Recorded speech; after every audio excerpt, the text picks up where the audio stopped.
Thank you, Pam and Mel. And if you look behind me to the left, you see that guy up there in the top? That's Mel. That's Mel at work at Livingston and Haven, and we're so fortunate that we have partners like Livingston and Haven. But now on to the rest of the show.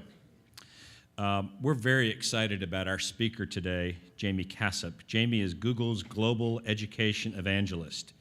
In fact, we heard the buzz about Jamie this past summer when a number of CMS teachers and administrators were in Orlando, and Jamie was actually the keynote speaker. And a couple of them came back to me and said, we got to get this guy, Jamie Cassep, to come and talk to all of our principals. And I said, we already had him. So we're really fortunate to have a guy like Jamie here today. His words of inspiration, but also about what can be, is really what we need to think about. What can be? The name of this breakfast is What's Possible in Public Education. We can no longer continue to do the same thing and expect different results. So we're really fortunate to have somebody who is a futurist and who can think about what's going to happen in the future. So please warmly welcome Jamie Cassep.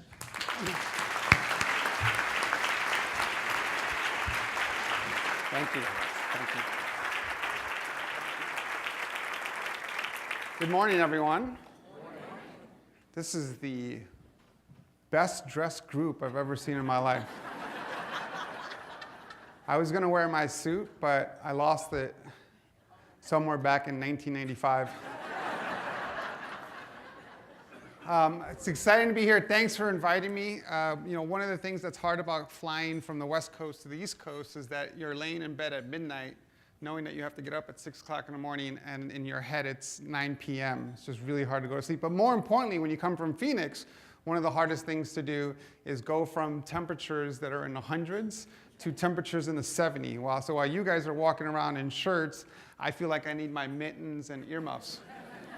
That's really hard to do. So hopefully we can adjust. So I wanted to kind of kick off by giving you some contact information. I am on Twitter, on Google+. I also write a blog on education. It's a great way to kind of keep the conversation going. Somebody will ask me a question, and I'll repost it to my network, and somebody will answer it. You get into debates. I've had some of the best discussions over Twitter, going back and forth in cabs, while I'm sitting there writing, and the community can participate as well. I also post things around what we're doing in education at Google.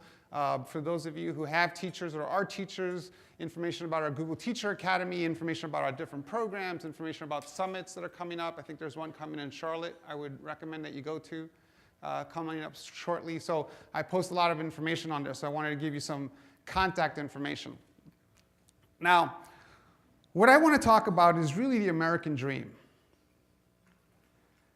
And the fact that one of the core elements, or one of the key things, the fabric of what makes America great, is the ability to be able to look at a kid, no matter what socioeconomic background they come from, no matter what their stance is in life, and be able to say to them, if you get your education and you work hard, you can have the American dream. And I know this because I have experience with this. I am a first-generation American. My mother came from Argentina, raised me in Hell's Kitchen, New York, not the Hell's Kitchen that you know today with the nice restaurants, the one from the 70s and 80s, where the movie Escape from New York looked like a reality show. Some of you don't know what movie I'm talking about.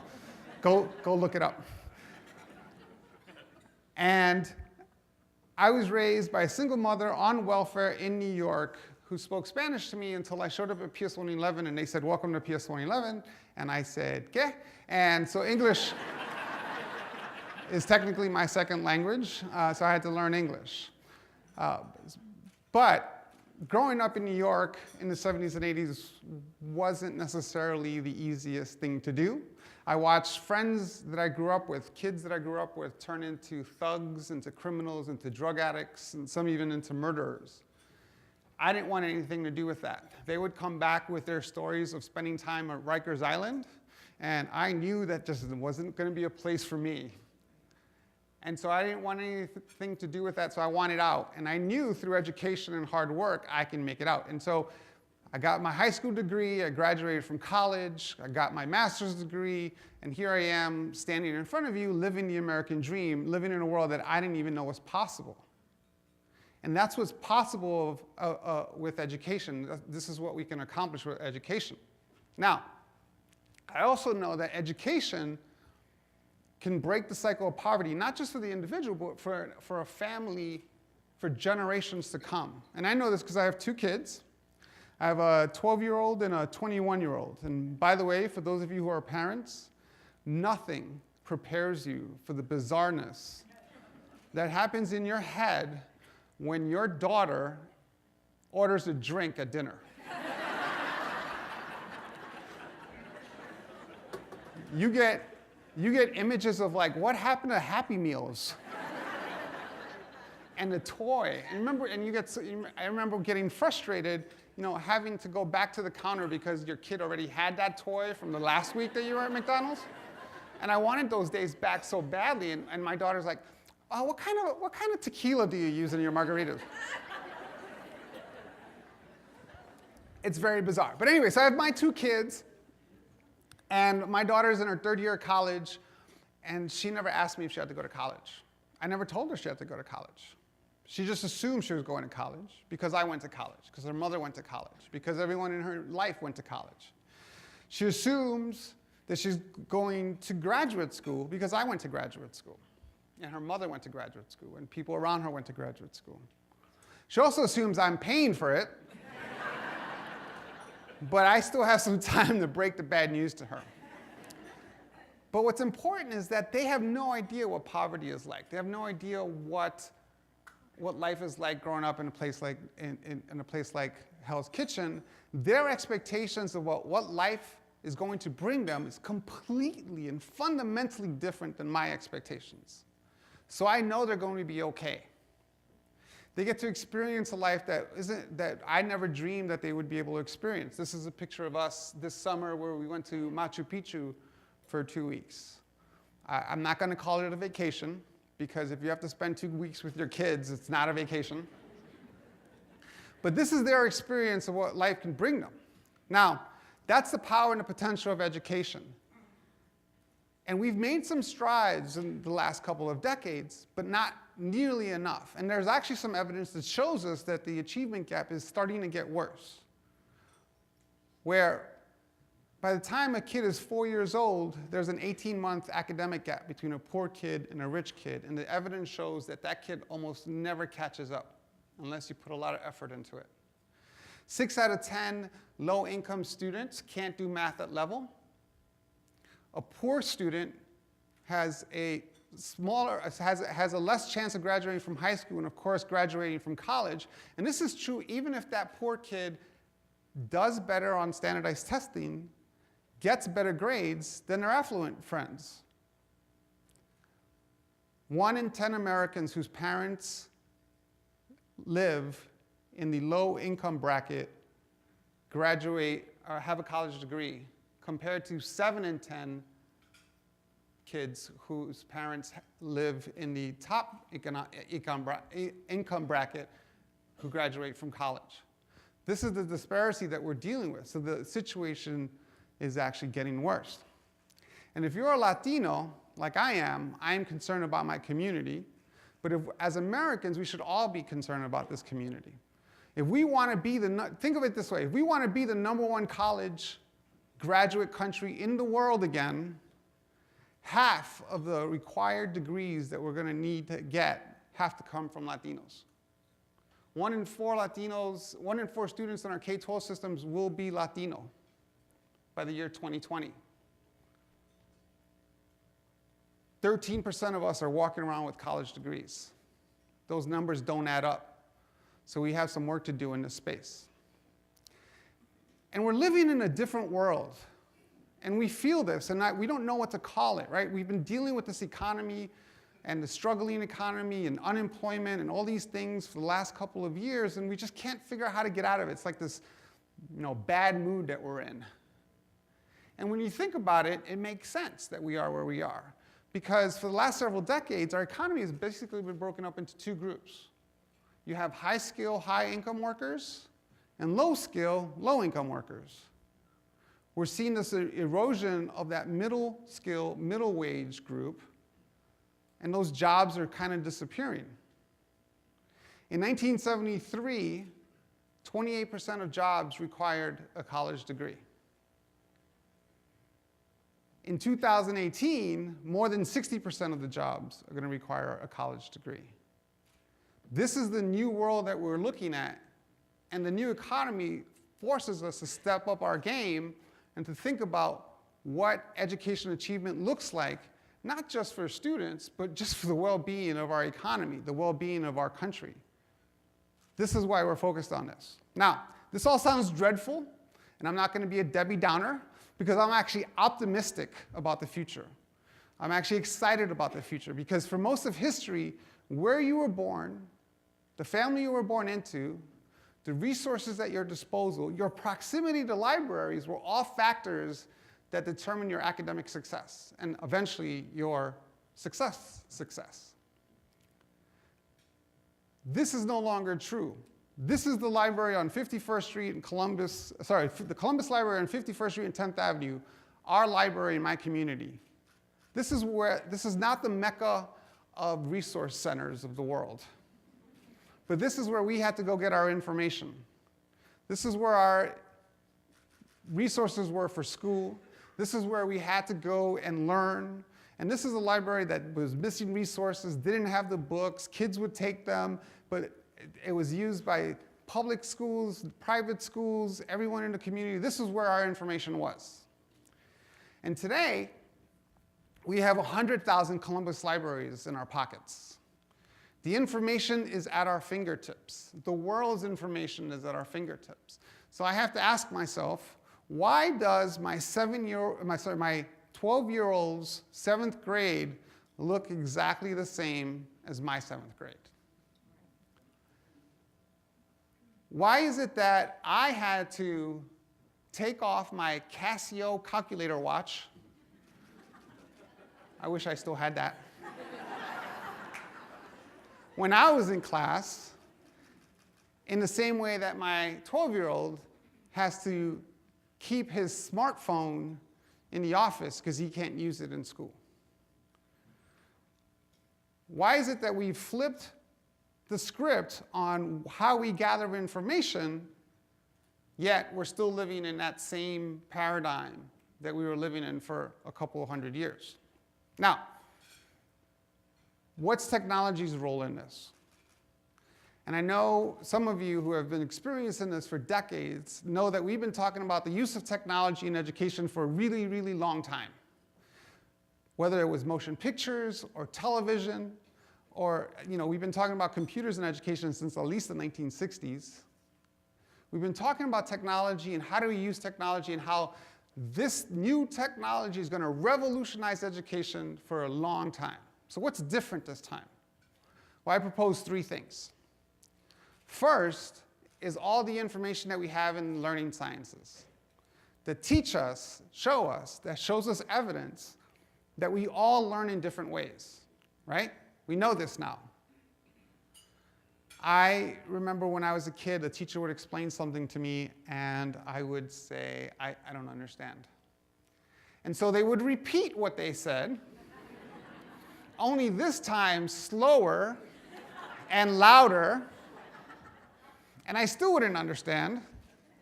And then they would insult me. Do you remember my favorite insult when I was a kid? What, do you need me to draw you a picture? Yeah. What's the answer today? Yes, I need you to draw me a picture and use lots of color. We know that we learn in different ways, and we have to adjust our education processes to this. We have to make the education relevant and engaging, and we need to be able to take in our students' personal learning style into what education looks like. But yet my 12-year-old is sitting in a classroom with other 12-year-olds learning exactly the same thing at exactly the same time. And it just doesn't make sense given the evidence that we know. Number 2, technology has become part of our core lives. And I know this because let me ask you a question. How many of you have not used the web today? Miss Stevens hasn't used the web today.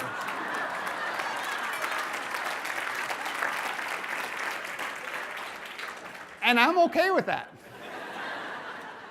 But almost no one else raised their hand. We are on the web, most of us are on the web before we wake up in the morning. We wake up, our eyes are all crusty, and we grab our phones and our devices, and we're on our emails or searching the web. My wife does this, and she's waking me up. She's like, "Oh, there's New York Times breaking news. There's an assault in Kenya," and I'm trying to wake up, saying, "Did my brother do it?"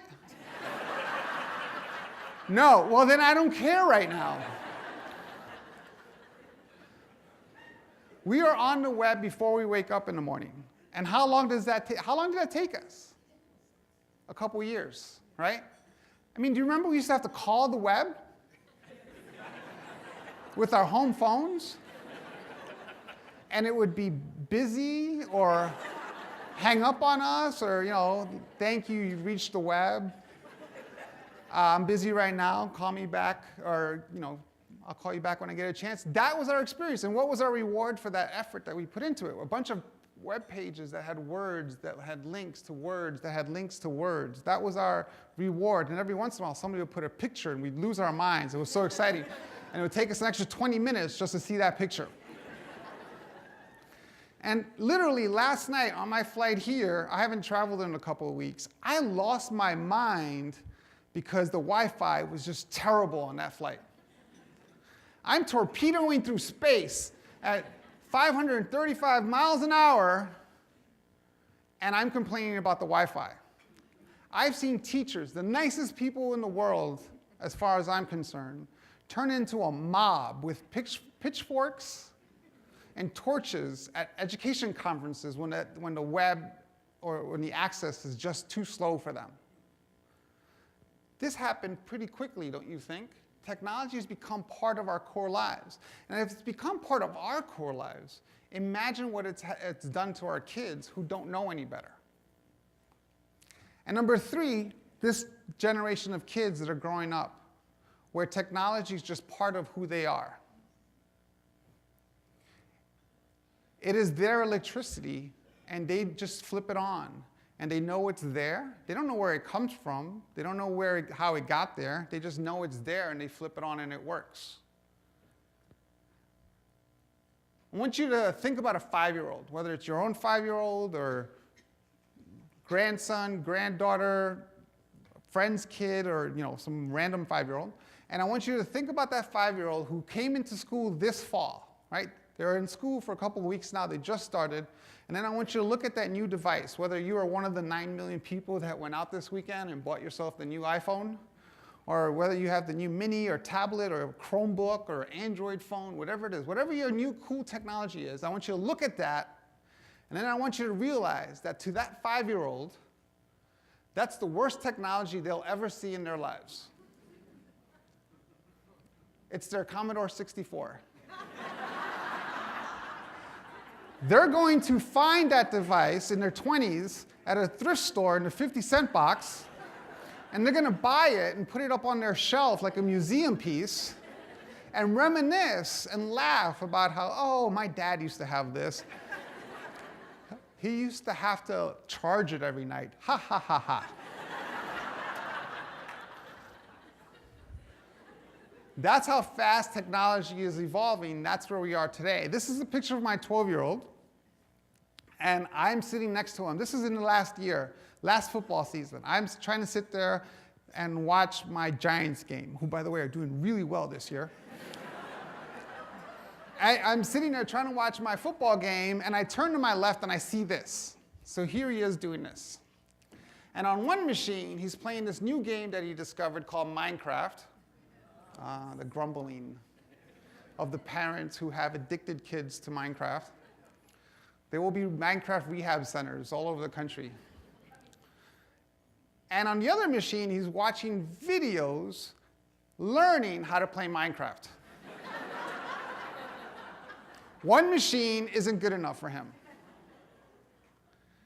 And he's gone from this, in the last year, he's gone from this to communicating and collaborating and playing with kids all over the world and building things and making his own videos, teaching other kids how to play Minecraft. And just literally yesterday, Sunday, he tells me that I could watch him on live stream because he set that up.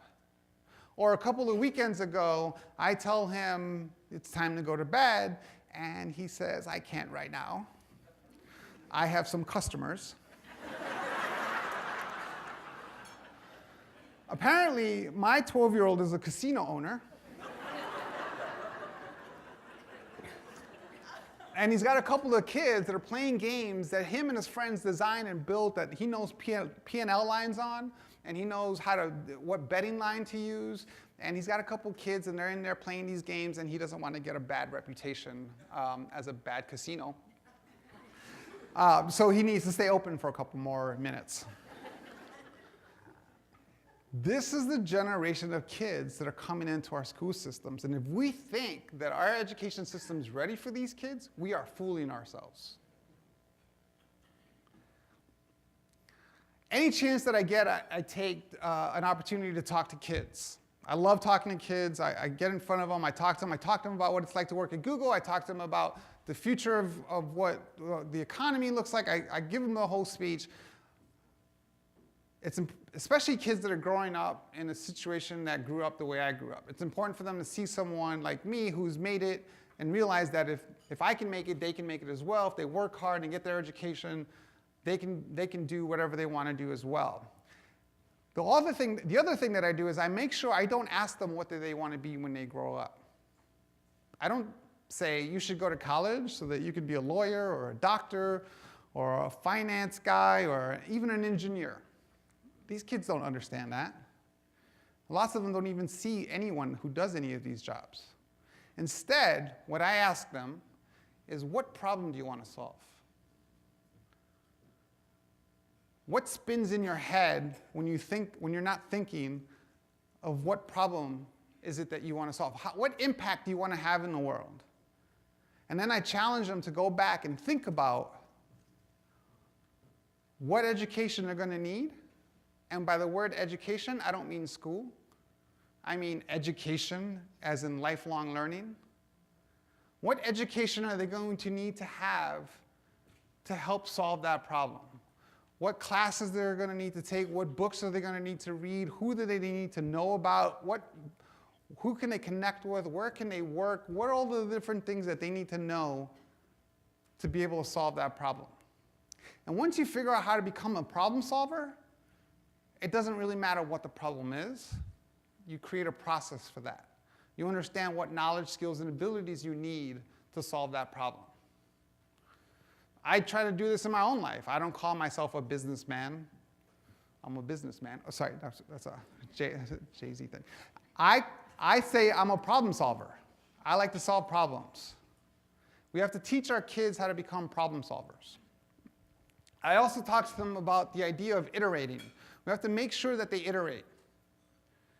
We talk about failure a lot in school and how we need to teach kids how to fail. I don't like the word failure. There's something final about that word. And it seems like it only applies when something goes wrong. You learn from when things go wrong. I believe you learn from everything. I believe you learn when things go right. And you iterate from that. And so I want to teach them about iteration and tell them that to take a step, and then as soon as they take that step, start thinking about the next step. I heard someone talk about golf. I'm sure you guys play a lot of golf. I like my favorite phrase in golf is that every shot that doesn't go in is a bad shot. Because it doesn't matter what that first shot looks like. You can hit it 350 yards down the middle of the fairway, and the next one can hit the tree. Right? It's what is the next shot? What can you do with the next shot? I also talk to them about collaboration and how they have to work with others.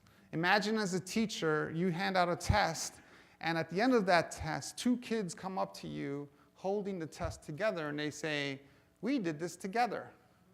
What would your reaction be? Why is collaboration cheating? And collaboration is more than just working together. We have to teach kids how to respect each other, how to learn from each other, how to change your mind. Collaboration is about changing your mind.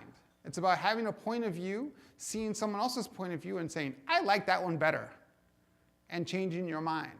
So we need to teach kids how to collaborate with each other. And we also have to make sure that we're building a legacy of lifelong learners who are digital leaders, not just citizens and not just consumers of the web. That who they are, what they post, what they share, becomes the reason why they go to college, not the reason they don't. If we think that a resume is what employers are looking at, we're out of our minds. How many of you have ever hired anyone and not done a search on them? What do they post online? What do they share online? What are they building? What are they creating? What problems are they interested in? What are they talking about? What are they interested in? All these things are really critical, and we have to build digital leaders in this space. Now, this is not just in the US. This is a global phenomenon. I visit lots of countries, and I get to talk to lots of folks in education, and everyone says the same thing. Education is critical, fundamental to our success. We were in Peru, and we're having dinner in the Machu Picchu Valley, and we go outside in the courtyard, and we see a rally going on. It was some kind of political initiative that was going on, and everyone in the rally was wearing this shirt. And for those of you who can't read it, it says, "Great change only comes through education." And this is a pueblo that you can only reach by train. And if they get it, imagine that the rest of the world gets it.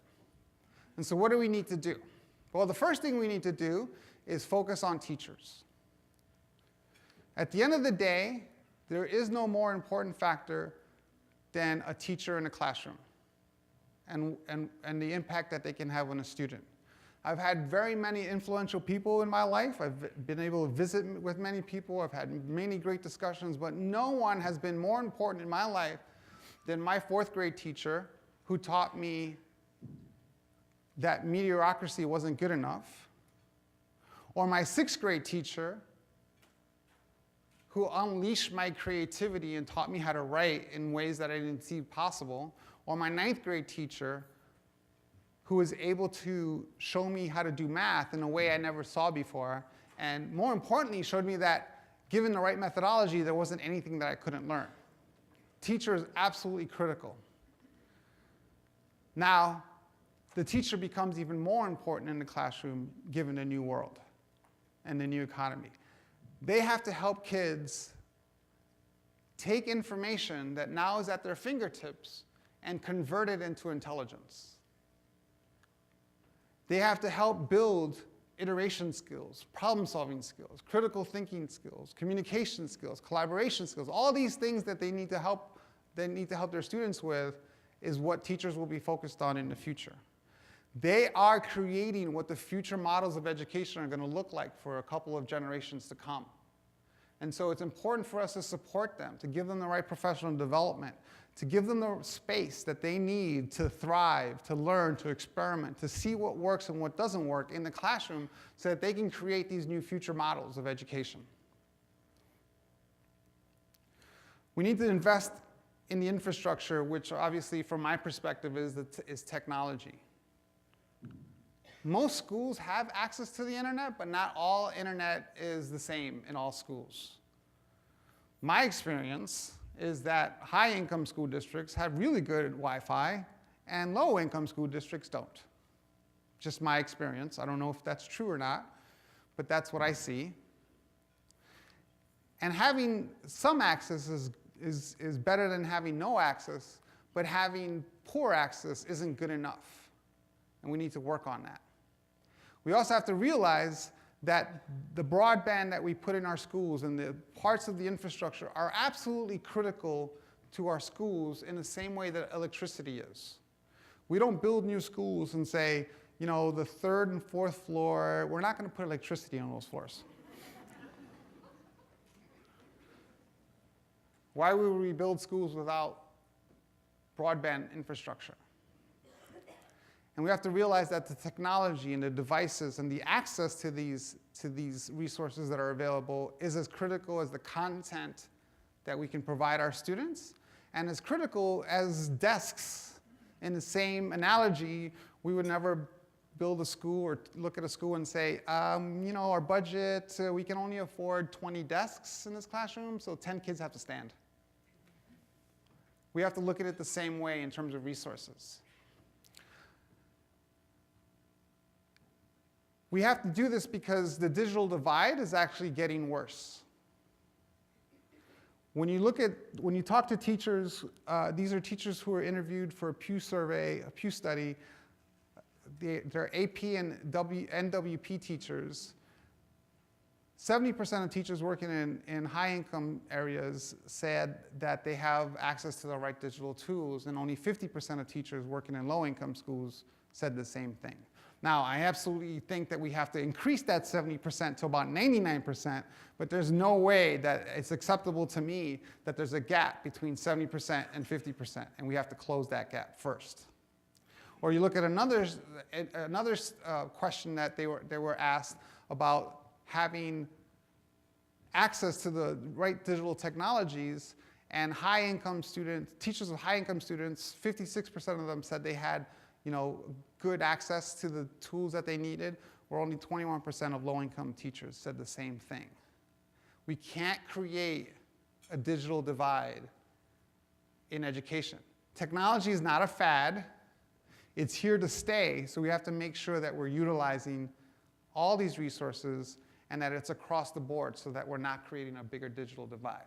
Now, as a technologist, it might be surprising for me to hear from me that technology is not the silver bullet. Education is a silver bullet. Technology is there to support and enable great education. One of the things that we have to do as technologists is to make sure that what we build and the tools that we provide are easy to use, are manageable, are scalable, and so that the technology becomes invisible in the classroom.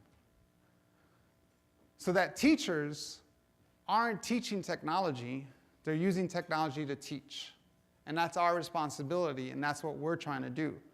But technology is not going to solve any problem.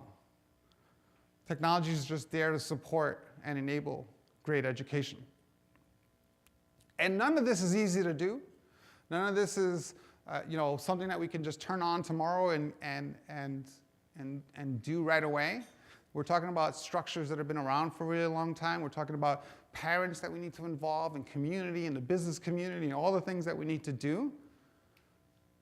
But we have to realize that this new economy calls for a different set of skills. And even the idea around thinking about career and workforce readiness, I would expand that to just say life readiness. And that they have to become lifelong learners.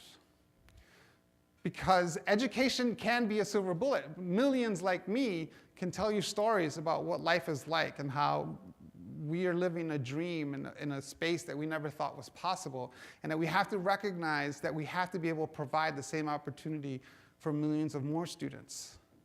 Because at the end of the day, even if everything else wasn't true, isn't it our responsibility to say to our kids, to be able to say to our kids, look, you work hard, you get your education, and you can live the American dream as well. Thank you very much for your time.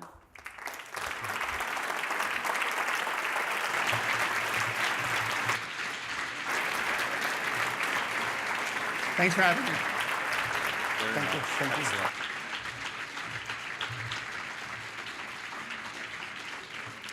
Thank you very much, Jamie. Jamie puts it in perspective about where we are today and also where we need to go in the future.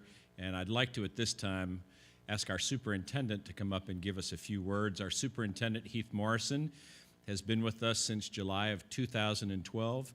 Heath is clearly a friend to MeckEd, understands the importance of advocacy, understands the importance of ensuring that all of our students who graduate from high school with a diploma, that diploma means something. But Heath also talks about being a teacher on special assignment. So let me introduce you to our teacher on special assignment, Dr. Heath Morrison.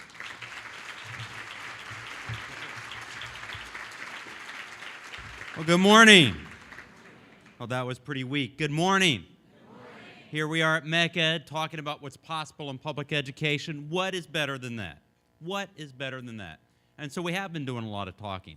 But as I've been challenging our principals this year, are we going to talk about improving public education, or are we going to go about doing it? And our principals are geared up, charged, because they are doing it, will do it, and are going to continue to do it. And so that's why I'm so excited about being here today. Jamie, I felt a little bad for you during the presentation when you talked about your internet problems this Sunday with your Giants. Just want to remind you, your Giants got trounced by our Carolina Panthers. So sometimes technology problems are not bad. Miss Sarah, my lady, okay? Maybe you don't know why you got this award, but let me tell you, I do, okay? Miss Sarah got this award because she doesn't just talk about making public education better. Miss Sarah does it. Okay? And I had a coach one time told me, ain't bragging if you're doing it. You're doing it, Miss Sarah. You are doing it. You continue to do it.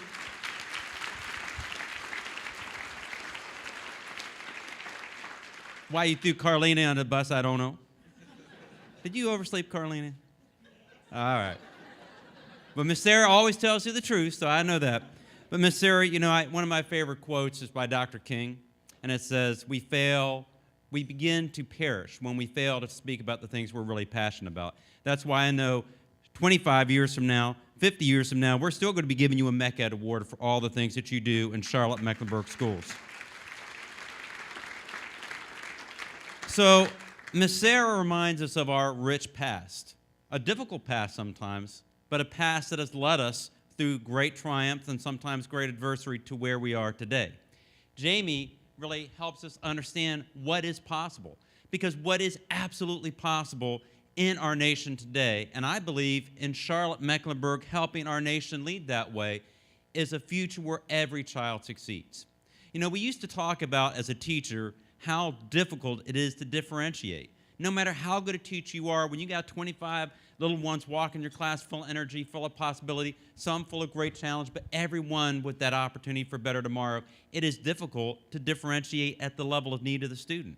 But when you combine that great teacher with technology and training, then all of a sudden that which was difficult becomes immensely possible, if we just have the will as a community to seize it and act on it. So that's why I'm so excited about what is possible in public education.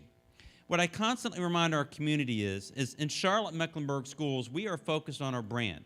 And our brand is about trying to be about every child every day for a better tomorrow, to make sure that every student that we have the honor and privilege of educating in our school district can live that dream that Jamie spoke about, that they can walk across the stage, that they can get a diploma, and that diploma isn't just a piece of paper, but it is a passport that will allow them to do the things that they need to do. Folks, here's what I know about everybody who gets to educate. We have a chance to lift kids out of poverty and keep kids out of poverty and have them have the better tomorrow. And guess what? When we do it, it doesn't just feel good for them, it feels good for us, because they will be taking care of us. And so it is inherently selfish what we do. When we invest in education, when we invest in our young ones, ultimately it comes back to reward our entire community. Who can argue with that? Now, we are focused on the present, so I want to make a little public announcement.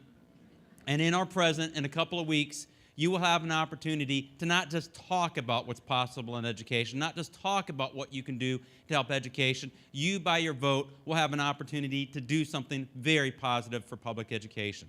We are going forward in our community with a bond referendum, both us and your community college. And never before has your public education system and your community college worked the way that they are working together. And so, in our CMS bond referendum, we are putting forward a $290 million request. Now, Jay, you are in a banking industry. Is $290 million a lot of money? It is a whole lot of money. But it is an investment. That's why you're my man. Okay? Now, it's $290 million isn't as much as the $7 billion that Houston Unified School District put forward for a bond referendum this past year. It's not as much as the $900 million referendum that the Wake County schools are putting forward for their voters. We have been allowed to ask for $290 million, and we're very grateful for that. And so what we're asking the community to do is to allow us to build schools for an ever-increasing number of students. We have grown 10,000 students in the last 5 years. We will be announcing about a 3,000 increase of students this year. And we have aging facilities. And so when almost 50% of our buildings are close to, at, or above 50 years old, there are some maintenance and there are repairs and there are renovations and sometimes replacements that we need to do.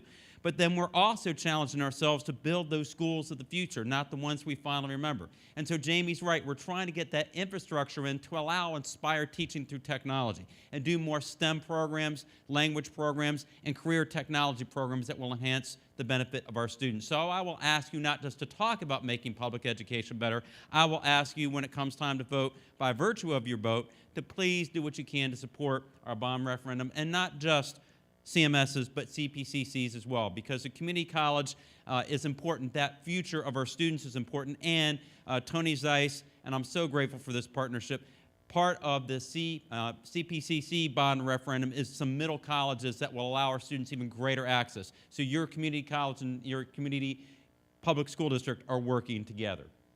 So that future, I'm really inspired about Jamie's words, and it's a lot of what I'm trying to always talk about. We are in the future business in public education, and it's exciting. It used to be that diploma was a guarantee for a better tomorrow, and that diploma is no longer that guarantee. It's a start. It opens some doors, and what I'm proud of in our school district is we are seeing more and more kids get a diploma, and that's exciting. Over the last 5 years, every year, more students have graduated. And this past year, we announced our highest graduation rate increase in the last 5 years. And so if you are an elementary, middle, or high school principal in CMS, if you're a teacher in CMS, if you work in CMS, please stand up and let's recognize that improvement.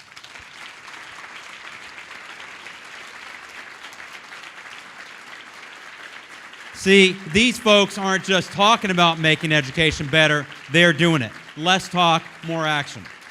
And it's not just that we're graduating more students, because there will be an announcement today by North Carolina that not only are graduation rates increasing as they are in CMS, but that SAT scores are increasing, and that will also be true for Charlotte-Mecklenburg schools. And we will be announcing more students getting access to advanced placement in Charlotte-Mecklenburg schools. So again, these folks don't start talking about it, they're doing it. But it's not enough, because as we announced an increase to 81%, now there's a lot of other school districts that would die for that. They'd be, oh, 81% is amazing. What I think about at 81% is that 1 out of every 5 of our students that starts with us in 9th grade isn't graduating. And I know where too many of those students live. I know what they look like. I know their backgrounds. And too often, destiny and demography are one and the same. So we've got to do more. And it's not just about that diploma. It is about making sure that passport is for a better tomorrow. And we are challenged because that tomorrow is really difficult. Jamie gave us some really important words about how challenging, but how incredibly cool that future is. Because what we're going to have to think about is a future where students no longer look for jobs like we did. They're going to be creating jobs. Our students today are going to need those skills of collaboration, problem solving, critical thinking, and entrepreneurship more than they ever have.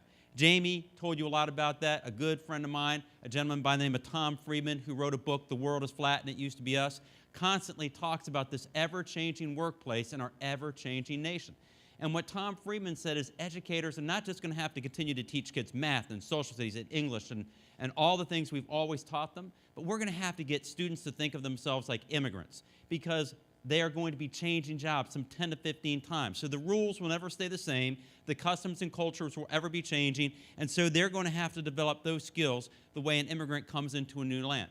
They're going to have to think of themselves as artisans, because what is unique about the workplace of the future is what is unique about every individual. What is the unique skill, gift that only every one of our students has to offer, because there's only one of us? And how do we get each student to know that skill, recognize what makes them inherently different, and inherently having a gift that they can contribute to the world, like a great artisan presents a sculptor or a painting? And are they so proud that they would put their initials to it? So they got to think like artisans. They have to think like starter-uppers, because they have to think about that gift and how they create a market for it. And then they have to think of themselves like waiters or waitresses, because then they got to go out and sell it.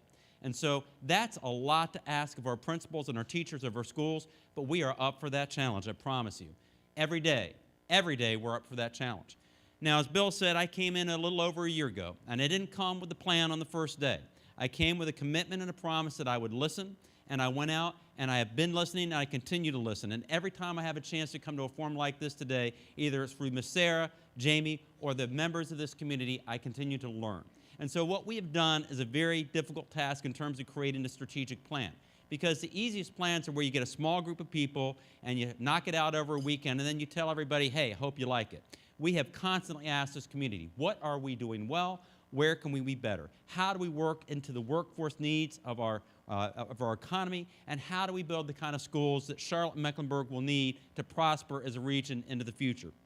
And so we have centered around 6 major goals. And I was listening to Jamie, and I was sitting there going, okay, I'm a little excited here because check, we're doing that, check, we're doing that. So Jamie, we are coming in right now. Last year, none of our schools were wired for internet technology at the level we needed to. Every school in Charlotte and Mecklenburg, every school, our brick and mortars, are now wired for infrastructure for wireless technology. Not where it needs to be, but it's a really good start. We're not just putting devices in the hands of our kids first, we're putting it in the hands of our teachers and giving them the honor and respect of training them so that they can use technology for inspired teaching and learning. So we recognize that in this time and goal 1 of trying to get every student college and career ready, when information doubles in this country every 15 minutes, we can't teach every child everything there is to know, but we can teach every child how to access the information and go up that critical needs thinking that every child needs access to for the future.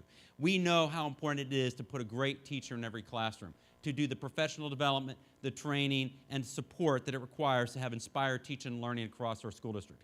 We recognize the need for partnerships. We recognize the need in Goal 4 to focus on culture. We recognize the need to be accountable. And Goal 6 is really exciting because Goal 6 is about the transformation of every school. Because while we may have good schools in Charlotte, Mecklenburg, we need great schools. And as Jim Collins said, the enemy of great is simply settling for being good. And so we want every school to transform, to look at how it's existing, how it's doing pedagogy and instruction, how to use technology, and how to integrate into each of our communities to make sure that we are keeping our promise to every single student. Goal 3 is really important because there is that saying, it takes a village, and it is absolutely true. And I am inspired by the Charlotte Mecklenburg community because everywhere I go, people want to help. I get a business card or an offer. And that call for internships, that asking our workplaces to come out and give our students an opportunity to take the great things they're learning in school and apply it into the workplace, please help us with that. Where's LaTarja Henry? LaTarja Henry is our Assistant Superintendent of Family and Community Partnerships. I saw her a little earlier today. And we are reaching out to inventory every school to ask what they need and asset map every single business, faith-based community, civic community, and try to create those great matches. So we need great partners. Folks, let me tell you, one of our best partners is MeckEd. One of our best partners is MeckEd.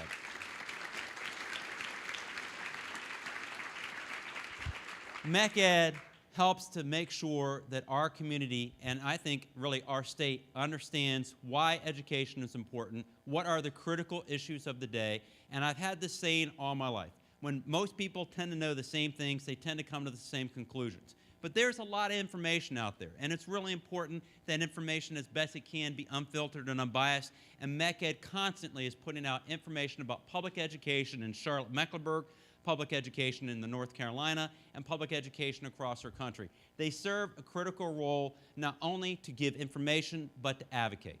Now, why is that important? Okay? There's some interesting things going on in our state right now. There are. And Miss Sarah, you were very kind to say you weren't going to talk about what's happening in Raleigh, but what I appreciate about MeckEd is challenging our community and our state to question the things that are happening in our state capital around education. Because, folks, there's nothing wrong with asking informed questions and asking those responsible for the answers to give answers for the community. It is absolutely critical. It is our right and indeed our responsibility as citizens to not only exercise that opportunity to ask questions, but to make sure we ask informed questions. So to ask the question about why is it that if we want to hold schools on an ABCDF accountability system, that we're going to hold some schools accountable, but not all. That's a worthy question, and why should anyone be afraid of asking that question? It's a worthy question to ask. Why is it that we have to be told to live within our means, but we have to not be able to fund teacher raises, and we have to cut $120 million of teacher assistants who bring great worth to personalizing the learning environment, and yet somehow we can find money for vouchers to send private schools public dollars? And again, not hold those schools accountable the same way you want to hold the public schools. It's a question. It's an informed question, and I thank MeckEd for putting those questions out. But let me tell you something else MeckEd has done in terms of their advocacy and information around public education. You see, Jamie got it right. We are going to have great technology in our schools. We're going to have that infrastructure, and we are going to train our teachers how to use it well. But there is not one thing that gets us inspired results, that gets every child every day to a better tomorrow, more important than our teachers. There is nothing. And so we've got to have good teachers. We have to build the capacity to develop them to be great teachers, and then we have to attract more and keep the ones we have. And so how is it in this state that a mere decade ago used to be 25th or 26th in teacher salaries, we now rank 48th? How is it that we can allow our dedicated teachers who are doing amazing things, remember, increased graduation rates in North Carolina, increased SATs, increased AP participation, and yet somehow we're being told we have a broken educational system? How is that? And how is it that we can allow our teachers to now be paid $10,000 below the national average? Those questions need to be asked. You need a group that will make sure that the information is out there, and then there has to be that ability for all citizens to hold those who make those decisions accountable for those results. That's why I thank MeckEd. That's why I appreciate MeckEd's involvement, and it is important for MeckEd to be separate from the school district, because when we ask those questions, it looks selfish. When MeckEd asks those questions, it's a community responsibility to ask for those answers. And so I come back to this MeckEd organization, and I believe so importantly in the role of MeckEd, its need to inform our community and to advocate for quality public education, that I made sure the first thing I did today was to take my card and to make a pledge. And I don't do this very often because there's a lot of people who say, hey, will you ask people to support us? And there's a lot of great organizations across our community, and they do amazing things. But there's very few I'm going to say, not only am I going to put my name and my commitment financially, but to ask you to consider to do the same. It is important that MeckEd be separate in terms of funding from Charlotte-Mecklenburg schools or any other school district. But in order to be able to do the important responsibility they have of informing and advocating for quality public education, they can only do it with the support that we provide as a community. So all of you have these flyers, these cards at your table. I hope that you will take an opportunity to consider putting your name and whatever is possible for you down, and then you've got some brilliant young people who will take those on your way out. I hope you will consider doing that because, again, it is a time for action, not talk. This is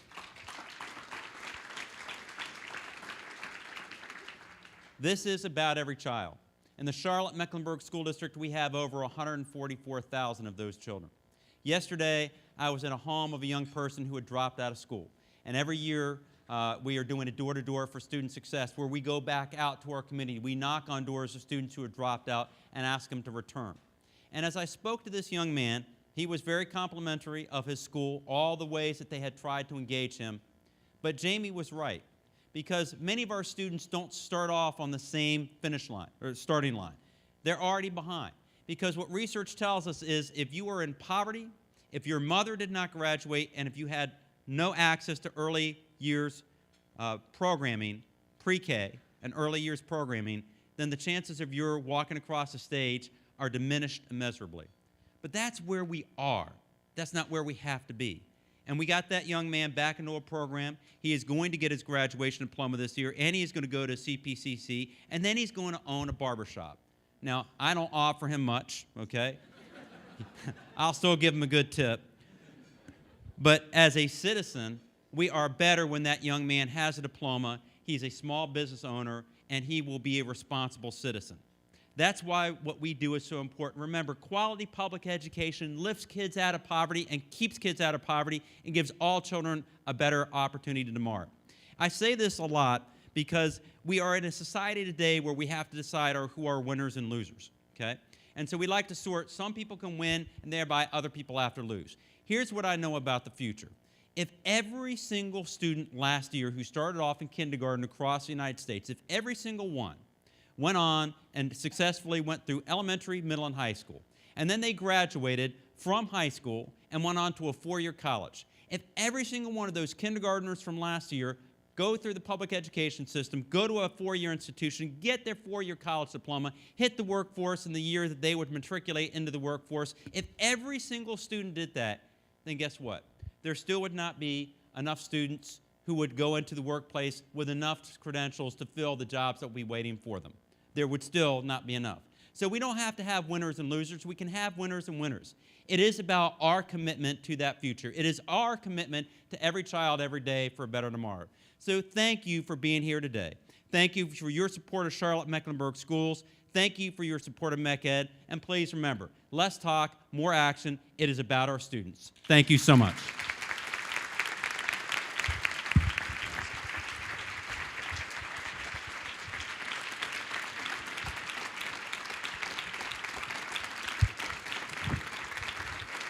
Thank you, Dr. Morrison. Thank you very much. As we wrap up our breakfast this morning, I feel like I'm a teacher again because I'm a teacher and the bell just rang and everybody's wanting to run out the back door. So I ask you to just give me a couple of seconds here at the end. Heath mentioned the cards on your table. We do hope that everybody will take a moment to see how you can support MeckEd, but also on the back of the card, how you might want to become more engaged. And I'm speaking to our business partners here. We really need you to help get engaged so we can provide more of these workplace learning opportunities for students in all of our high schools. For those of you who are interested in supporting the bonds, and MeckEd is very much on record as supporting the bonds, there's information outside about how you can get a yard sign, how you can volunteer, how you can sign up to be an endorser. But I'm still a teacher at heart. I was a teacher for 10 years, and I know that when I became a principal, the most important thing I ever did was hire a good teacher and then hang on to them. And teachers and principals need professional development that's ongoing to get rejuvenated. And our principals don't get enough of that these days. And so when we heard that we could get Jamie Cassip to come here and talk about the future and what can be, we knew our principals needed to come. So I really want to thank those folks who helped sponsor all of our principals, the Foundation for the Carolinas, the Spangler Foundation, and Zeeth Miss Reynolds Foundation.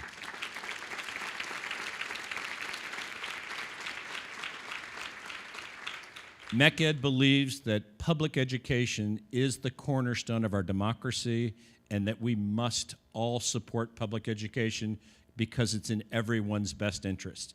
Be it pre-K, be it community college, be it higher ed, education is the key to our future and also our economic vitality for long-term sustainability.